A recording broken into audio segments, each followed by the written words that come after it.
वल्लाकिफीना वरुक्काई सुजूद। फरमाया मेरे घर को, खाना काबा को फरमाया पाक साफ कर दो। किन के लिए? फरमाया लित्वाइफीना, फरमाया तवाफ करने वालों के लिए, वल्लाकिफीना और इत्काफ बैठने वालों के लिए, वरुक्काई सुजूद रुकू करने वालों के लिए और सजदे करने वालों के लिए, ताकि वो तवाफ भी करें और इत्काफ भी बैठें। मेरे घर में इत्काफ बैठना है, इस्लाम में रहबानियत नहीं है। रहबानियत का मतलब यह होता है कि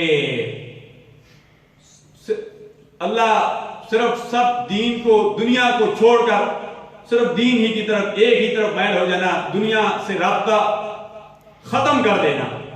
लेकिन इस्लाम ने रमजान शरीफ में 10 दिन रहबानियत का हुक्म दिया है। क्या मतलब? इत्काफ बैठो, यानी अपने रिश्तेदारों से, अपने अजीजों से, अपने बेटों से, अपनी बीवी से, अपने घर वालों से, सबसे रिश्ता तोड़ दो, रब से रिश्ता लगा लो। यानी 10 दिन इत्काफ बैठ जाओ। इत्काफ का मतलब होता है धरना मारना।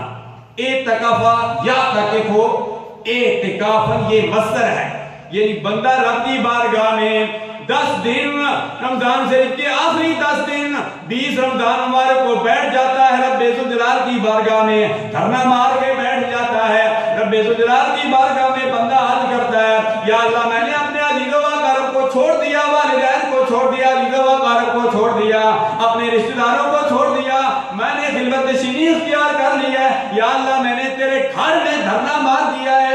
या अल्लाह जब तक तू राजी नहीं होगा उस वक्त तक या इलाहुल आलमीन मैं इसको घर को नहीं छोड़ूंगा।